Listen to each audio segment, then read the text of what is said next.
He's Tony. I'm Mike. This is week 14 of the Action Ball!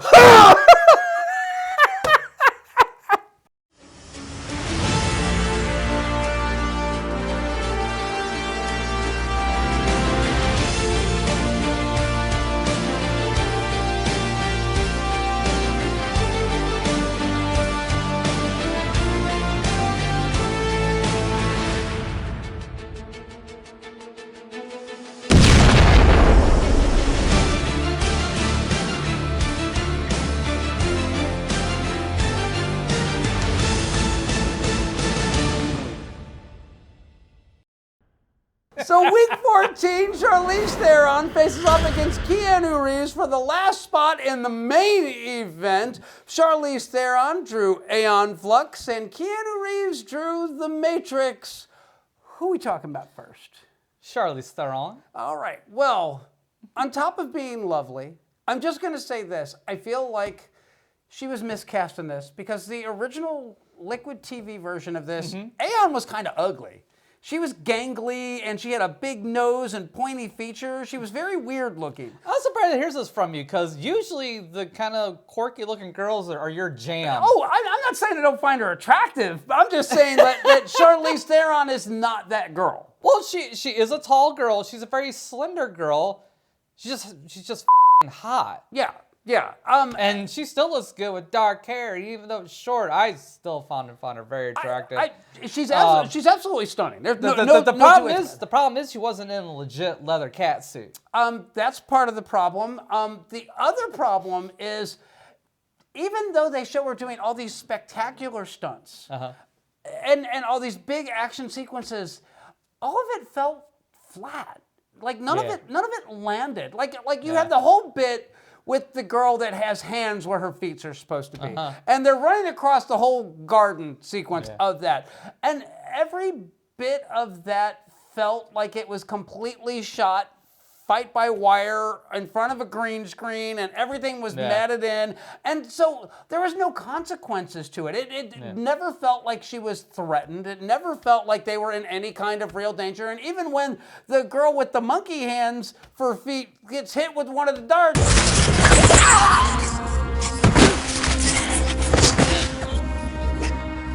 Commander, let's keep moving. it's like, well, then why the hell didn't you just armor up and walk across the damn garden? What was the point of all this flippity-floppity bullshit that you Speaking had? of flippity-floppity bullshit, let's go through the plot real quick on this one. So basically, Charlize Theron is Aeon Flux. There's kind of a totalitarian government kind of thing going on there. You basically have two brothers that kind of rule over what's left of the known world. The policy should be reconsidered. Put to a vote. The policy is not up for debate. I'm debating it. You wouldn't want me to take your outburst personally, would you?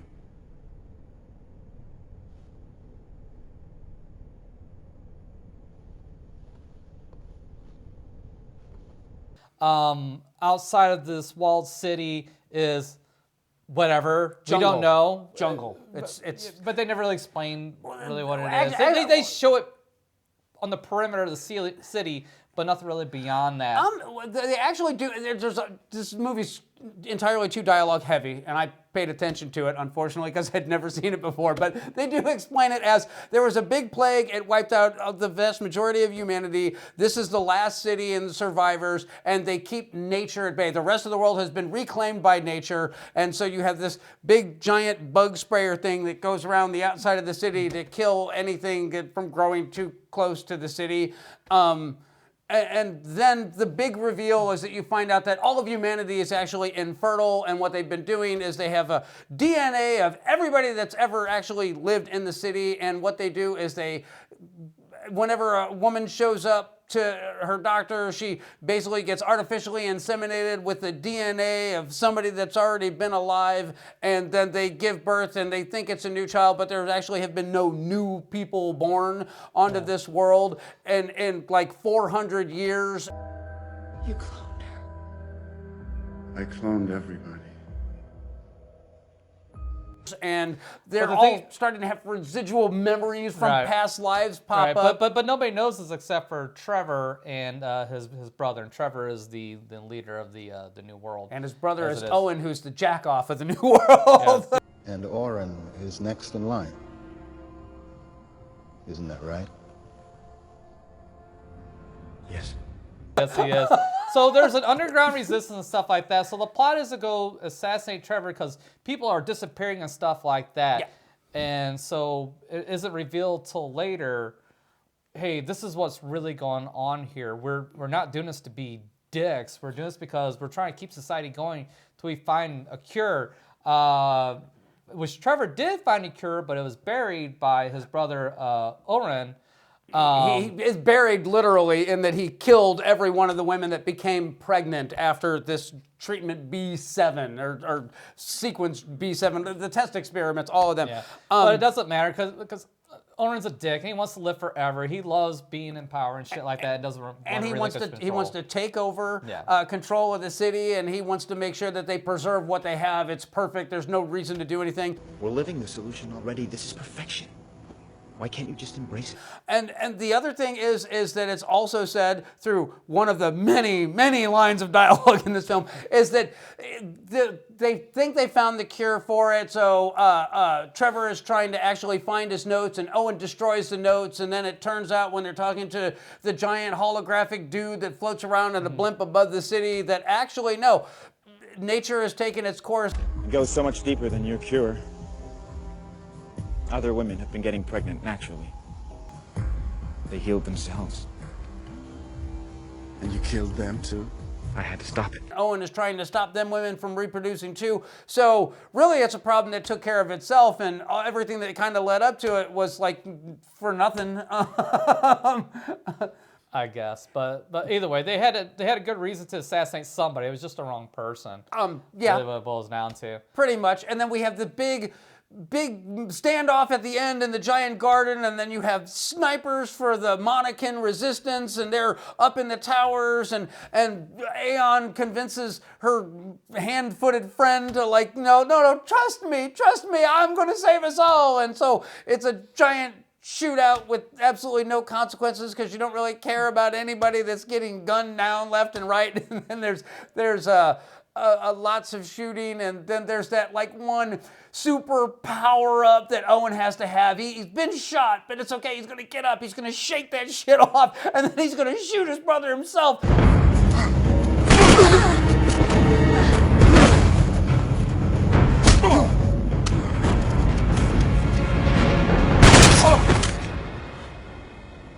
But it's okay though, because he dies anyway, and everything is restored, and the wall gets broken down by a crashing blimp, and it's Everybody lives happily ever after. yeah, or they don't. They all die from some horrible gangrene that was brought in by the new foliage that has been evolving to get around the plant spray that they've been using outside the city. Or the Roundup they've been spraying on the plants gives them all cancer, they die.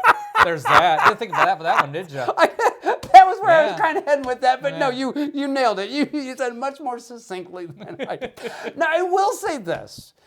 This movie is gorgeous. The cinematography in this film is stunning. If you take a look at any single frame of this film, it's art. It is well lit. It is well composed. It is well shot. All that. The biggest problem These with raised eyebrows say otherwise. I'm just going to say that the biggest problem with this film, the biggest sin of this film, is the script. The script is so meh. It is like legit. It doesn't follow the Liquid Television show, because in the Liquid Television show there was actually two cities, and Aeon was from the anarchist one, and Trevor was from the other one, and they got together and they made sweet lovin', but there was kind of a war going on between them. And why the they didn't stick to the source material, I cannot explain for the life of me, because this was an MTV's film and Liquid Television was an MTV's animation. So I don't get that. And then on top of all that, like I said before, none of the action sequences have any impact. They are all duds. Every single one of them. I can't think of a cool sequence in this film. No, they're far and few in between. See, I'm kind of just the opposite of you. I thought the way it was shot was very boring and very pedestrian, very much of its time. There's nothing in that really grabbed me or really sucked me into it. Yeah. Really, I thought the story was the better part of it. Now, I don't remember much of the Liquid MTV cartoon, you know, because I was like, you know, in my teens and I was f***ing high and drunk all the time I was watching it. So that didn't matter. And I didn't want to watch it just to be disappointed when I watched this movie. So I left that shit off to the side. So I acknowledged none of that shit. So that made it infinitely more enjoyable for me. Is it a good movie? Not particularly. It's not an awful movie. No. It's very down the middle for me. It's not the worst thing I've ever seen. It's not the best thing I've ever seen. I've seen Charlize Theron do much better acting in other movies by far. Yeah. And it's kind of a shame because the other actors had a little more meat on the bones for them to really chew on and do more with. Like the relationship with Trevor and Oren was like the best, the most realized thing in this whole Actually, movie. that and the councilmen, the other councilmen, the ones that were like going, hey, maybe we should rethink about this, and then Owen like flipping out and losing his shit. Yeah. All that worked really well. Shaira, I think, was the hand-footed girl thing. Was just something like that. Like they I'll wanted, throw the name up here. Yeah, they wanted that relationship to have some measure of you know, tenacity to it.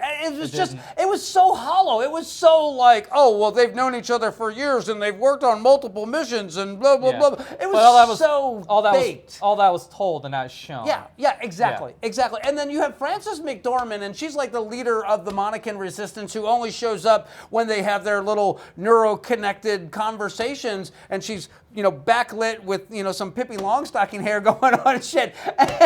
And even Frances McDormand can't elevate the material that she's given. This movie, it's a smart story. Told poorly. Yep. And that is it in a nutshell. And the funny thing is that the director of this went on to do The Invitation, which is an incredibly smart movie, incredibly well done. And then the two screenwriters that wrote The Invitation wrote this as well. And then the guy that wrote the TV show was injected in this. So this movie screams, hey, we're spending a bunch of money on your intellectual property, which we now own, and you're going to give us exactly what we're telling you because this is ours, not yours anymore. So I'm going to chalk this one up. Seriously, the talent in front of the camera and behind the camera is impeccable. You cannot deny who these people are and the careers that they've had. But to see this, you would think this was like literally a college film student project. It's so pretentious and stale, and it's so trying to be lofty and smarter than it is. I was bored to tears, like literally. I can see the merits of this film. But at the same time, I'm thinking, there was a great film to be made from this.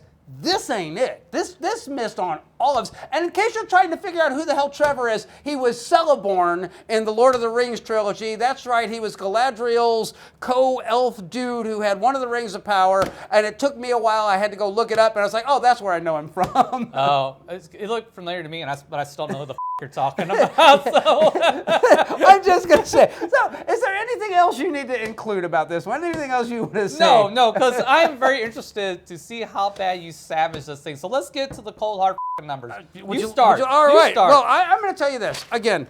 For the plot, it's a 6. Oh wow! I thought for sure you were going to trash it. It's a smart story. Poorly told. Okay. But you could take this exact story, these exact people, you could take everything the same and just polish this script, this turd of a script, and you could have a really, really smart film on your hand. Agreed. But story-wise, it's 6. I get it. It's fun. Style, it's an 8. It's a beautiful film.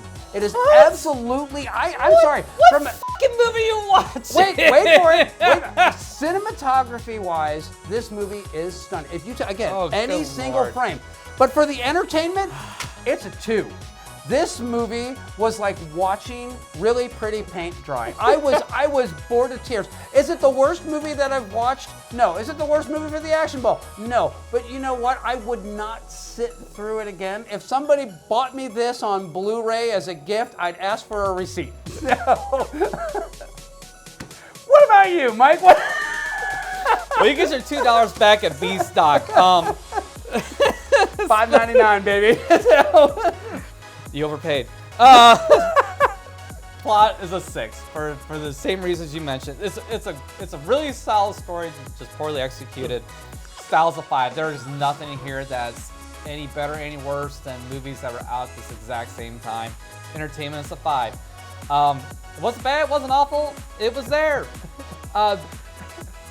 You know, it was actually, you know what, I thought it was gonna score a lot worse than this, really. Yeah. I came into this one expecting like to score like 4, 3, and 2. I remember being a lot worse than this. I think what happened though, I think what I did is actually I didn't confuse this with the Mia Jovovich movie we were talking about in between filming here. What was that piece of shit? Ultraviolet. Ultraviolet. Yes. I think that's what happened here. And quite possibly, I think, because honestly, They came out at the Ultraviolet, same time, didn't they? yeah, they came out around the same time, and Ultraviolet has a lot in common with this film, from a story and totalitarian government, and she's a rebel, except for Ultraviolet's fucking awful.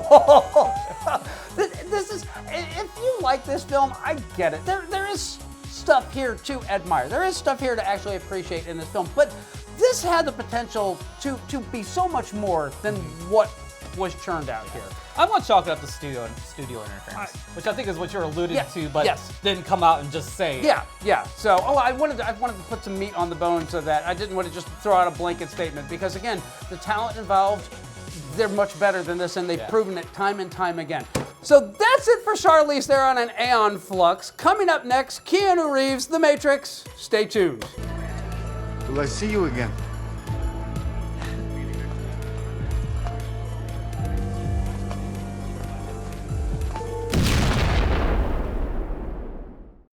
Keanu Reeves drew The Matrix, without a doubt, one of the most influential action films of the last quarter century. As a matter of fact, and this is kind of telling, in May of this year, this film will be 25 years old.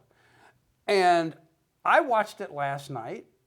You watched it, I'm sure, here very recently. Yep. And I'm going to say this movie still rocks.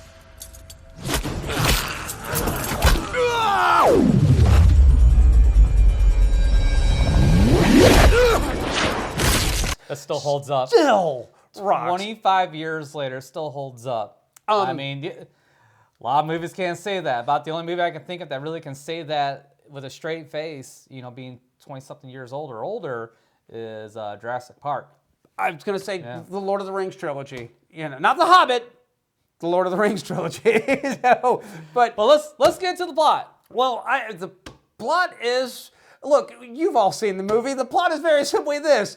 Neo's looking for the Matrix.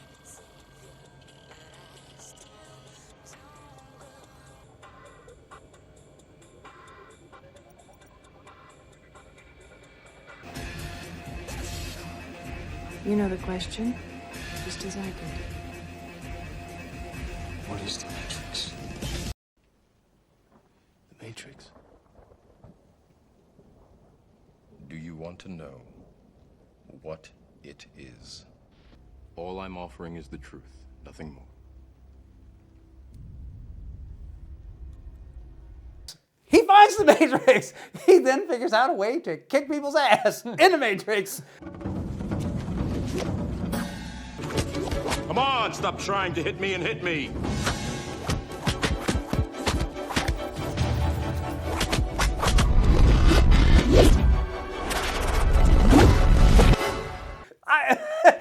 If you would like to elaborate on any of that, feel free. I feel like going through the plot of The Matrix is like going through the menu at McDonald's. If you don't know what's there, what the are you doing at McDonald's? So, That's true. But I will say this. So what I do want to talk about is, okay, first off, from a revolutionary standpoint, this film introduced the concept of bullet time.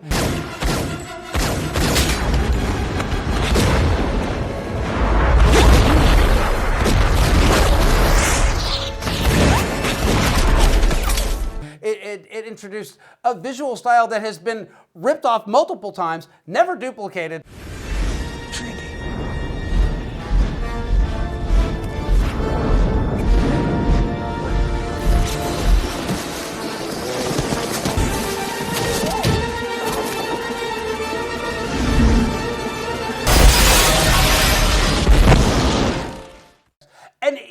seen this movie dozens and dozens and dozens of times. Watching it last night, you can't not watch this damn movie when it's on. It still pulls you in. What?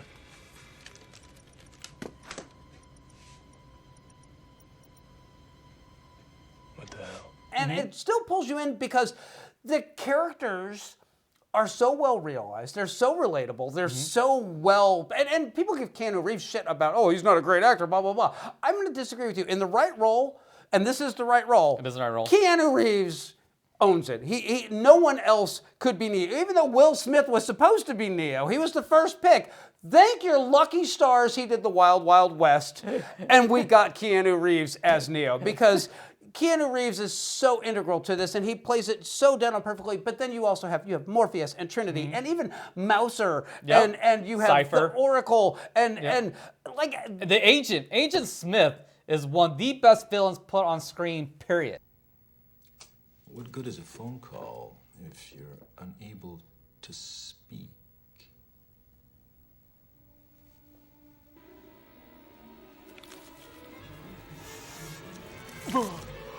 Yes, and why is he doing it? Why is he trying to destroy the world of man? Why? Because the funky ass smell. I hate this place. Can't stand it any longer. It's the smell. If there is such a thing, I feel saturated by it. He can't deal with the stank, and so he's got to wipe it all out so he can just go away from the Matrix. And I love that scene. And in the hands of a lesser actor, it would have been hilariously bad. But to watch Hugo Weaving with Lawrence Fishburne in that scene, and to watch him wipe the sweat off him and then stick his fingers in his nose. You stink. Every time I do, I fear that I've somehow been infected by it. It's repulsive, isn't it? It's so like So good. It's so visceral. It's so just good. like I'm almost curious if Hugo Weaving actually just went for it, and if Lawrence Fishburne just went with it, because it seems so spontaneous and so in your face and so. No, he owns that role. He's so vicious. I mean, really, the main characters really own their roles so well. Keanu Reeves is the embodiment of Neo. What's her name? Carrie Moss. Carrie-Anne Moss, yeah. Embodies Trinity. Nobody will ever be Morpheus besides Lawrence Fishburne. Period. Exclamation point, and then some. And then even the secondary characters. Mouse is such a great secondary character. And then also Cypher as the traitor later. And man, they set that up at the very beginning of the fucking movie. Yes, It's yes. right there. Morpheus believes he is the one. Do you? Doesn't matter what I believe. You don't, do you? Did you hear that? Hear what? Are you sure this line is clean? If you pay attention, his betrayal it's there for you to see. Yes. It's right there. And this is one of those movies that has the benefit that the more you go back and the more you watch it, the more you catch, and the better it is, the deeper it is. This is proof right here that all the great visuals in the world, if you don't have a great script, it's going to be forgotten about, like Aeon Flux. But this movie is so deep, so well thought out, so well constructed, and again, craft matters. Craft absolutely matters. The fight scenes are over the top, but not too over the top. They stick to their established rules, and they never stray outside of those boundaries. Do you believe that my being stronger or faster has anything to do with my muscles in this place? You think that's air you're breathing now? And so even though you have the great scene in the subway station where Keanu Reeves and Agent Smith are kicking each other's ass, and it finally ended by a subway, car, crashing through there, it never feels corny or weird or cheap or phony. And we've seen so many movies where using these exact same techniques came off as laughable. Yeah. And in the hands of lesser directors, this could have been tragically bad, but it's not. It's sublime. I mean, really, that's the only word that I can really think of to explain this movie, because even though we've had, I know that you're mixed on the 2 sequels that came after this. I like them, but then there's the 4th one that came out, which I didn't even bother with. No, it's a cash grab. And even that can't stain how good this movie is. No, and as a matter of fact, my only sins, and there's 2 of them, is The Matrix 2 and The Matrix 3. Which would have nothing to do with this movie. I mean, this movie as a standalone movie is great. Is so damn good. I'm just going to say, I don't know what else there is to really say about this one. I mean, we're both gushing on this. Yeah. And I'm going to say there's only one thing about this movie that kind of sticks out to me, and it's kind of a nit. And that is, if you have ever seen Dark City, it's essentially the same story. It's a human being who's in a prison who doesn't realize it's a prison, and then he finds out he's got this unique ability. He's like the one, and it's broad strokes. Oh, it's very, really, really broad strokes. Very broad strokes, but then there's also the look of Dark City and the look of this. Whereas Dark City was doing like a cyberpunk noir kind of film. This is just cyberpunk. There's a difference between inspiration and flat off ripping off. You can see there's an inspiration that comes from Dark City. And that's kind of what I was getting at. I don't want to say that Wachowski's like ripped us off wholesale. No, they're for every element that they borrowed from something else, they put their own spin on it, their own take on it. So it's just like Quentin Tarantino at his best. When he borrows something from Once Upon a Time in the West, he lets you know, yes, I'm borrowing this, but this is what I'm doing with it, not what they did with it. And that's exactly what the Wachowskis did for this film.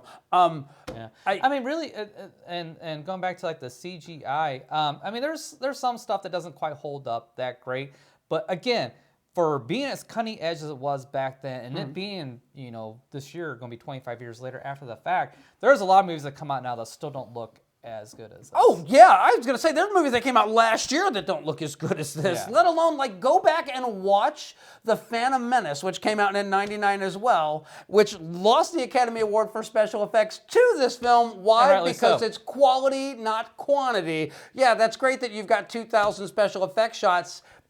Half of them are good. So this one, there are a couple. And honestly, if you rolled the clock back, if you saw this on DVD on your standard definition television, those special effects, you never would have noticed it. But now that we are on the 4K resolution and super high definition Blu-rays, you can see it now. You never would have noticed it before. And it took 25 years for us to get to the point where you can actually see the special effects. So again... Not really about 14 or 15, but either way. Again, we're nitpicking. This is absolute nitpick shit. This is not, diminishing this film in any stretch of the imagination. Are we ready to just put Charlize out of her misery? Let's hear those scores, man. I got a feeling mine are going to be as gushing as yours, but I am a hard man to please. The plot is a 7.5, and it deserves every bit of that 7.5. There's so much going on in the story and in the script. And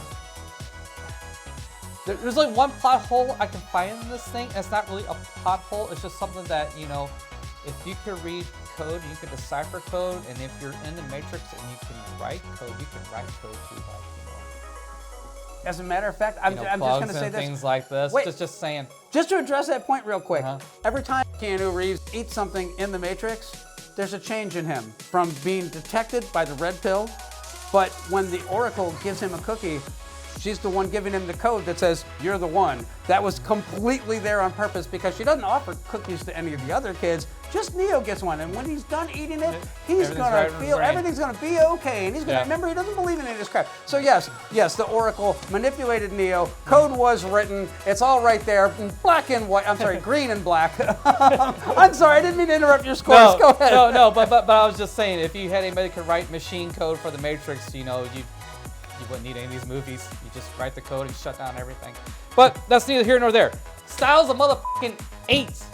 And it earns us 8. And again, even with the flaws, now, 25 years later, it's still a rock solid 8. It's revolutionary. It's like you said, there's still very few films that can achieve this aesthetic as good as this 25 years later. Even though this is very inspired by Gung Fu, which we did not mention. Because Gung Fu was around quite a bit before this shit came out. But this is Gung Fu, plus. Mother American style, bigger is better. Entertainment is a 7.5. I mean, Again, watch it again 25 years later. I've seen this movie a bazillion times, but every time I watch it, granted with a little bit of space in between, it still feels fresh. Yeah, When I watched yeah. this the other night, it felt fresh. It's like, there's a lot of details I forgot. Oh, yeah. And there's a lot of details I picked up. Again, at the very beginning of the movie, when Cypher's talking to Trinity, Trinity's like, whoa, what's that? Cypher, oh, it's nothing. Yeah. I'm gonna go. So Traitor motherfucker. But yeah, this is a 23. 23. See, I'm gonna say, I feel like my scores. You may think I'm gushing, and I am. But here's what it all boils down to. For the plot, I gave it a 9. I gave it a 9 just because I had seen Dark City before this, so I see the inspiration for it. But everything else about this, it's fresh, it's original, it's interesting, it's done well. And not only that, the Wachowskis obviously understand how computers work. There's nothing that irritates me more than seeing somebody write a script about computers and they know all about them, and you're all like, that's not how it works, that's not how it works at all. Wachowskis actually understood quite a bit of that. I'm gonna say this. I think they purposely omitted a lot of technical babble so you don't get caught in that trap. I'm gonna say that you're probably not wrong, but at least they were clever enough to do that. They Yes. allude to it without ever actually Yes. giving you concrete examples Yes. of it. So it's just enough. For the style, it's a 10. It's a 10 all day long. This movie set a cornerstone that even its own sequels couldn't outdo. With twice and 3 times the budget of what this film did. This movie is still cool. Even the soundtrack, none of the songs feel dated or old. Everything about this works. Come on, I still love me some Rob Zombie. I mean, techno is dated just by default. I mean, come on. We're old. So, I'm not going to deny you the 10. And for the entertainment, it's a 10. This is nearly a flawless action movie in my eyes. You will be hard pressed to find a movie as good, let alone better than this. So for me, I gave this one a 29. I mean, that's super duper high praise. I mean, I could argue against those scores, but I understand them, and they are absolutely justified. So yeah, So coming up next, the Gallows. Stay tuned. There is no spoon.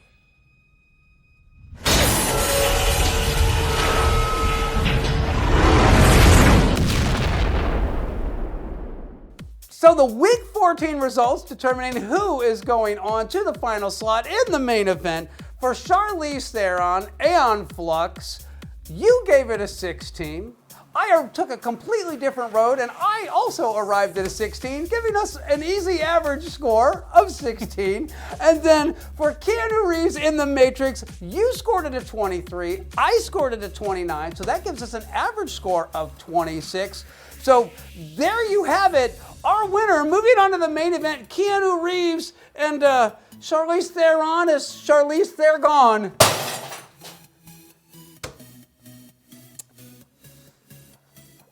So the main event is next week. It is determined Keanu Reeves is going to be squaring off against Jet Li. So the table is set. The meal is coming up.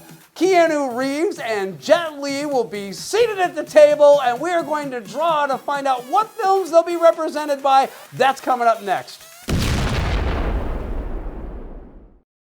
So here it is, the final drawing for the main event, Keanu Reeves versus Jet Li. We didn't even have to change our shirts to do this one. I will be drawing for Jet Li. Mike will be drawing for Keanu Reeves. So here it goes. There you go. Jet Li. Let's see what we got going on here.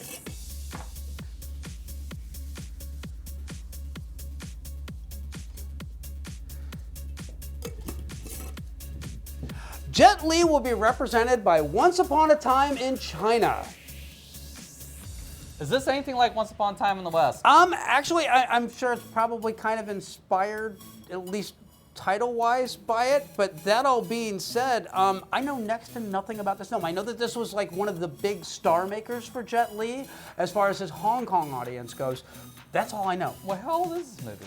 This movie is. Is this like before the one? Oh yeah. Oh, Yeah, oh, yeah. so If it's I'm not early, yeah, early. yeah. So yeah, this is super early in his career. Even before Romeo Must Die? God, thankfully, yes. And that is in the jar. And I was dreading, that we were going to draw that one. I mean, honestly, there's still some dogs in that jar right there. And so, that is definitely one of them. So I mean, I'm intrigued by this because I've never heard of this. I'm super intrigued by this one. Again, I've never seen it. I'm aware of it just because I'm aware of Jet Li's career. But I mean, honestly, he's so prolific.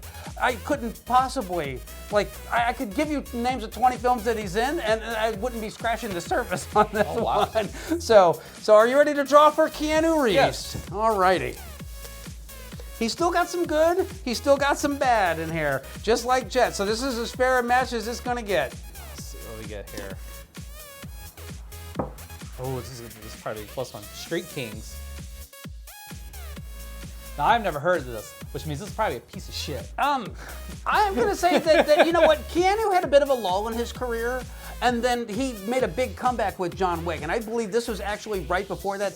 This may very well be a fine film. I honestly don't know. I have never seen either of these two films, so we both get to judge going in blind, and that makes this exciting to me. So it does, because I have no clue who's gonna win this now. I have no idea. and Zero. That's the way I like it. I like neither of us have a preconceived notion about either of these films going into it. So that is what is coming up next week for the main event. Stay tuned for that. So join us next week when we have our final Keanu Reeves against Jet Li in the final of the Action Ball!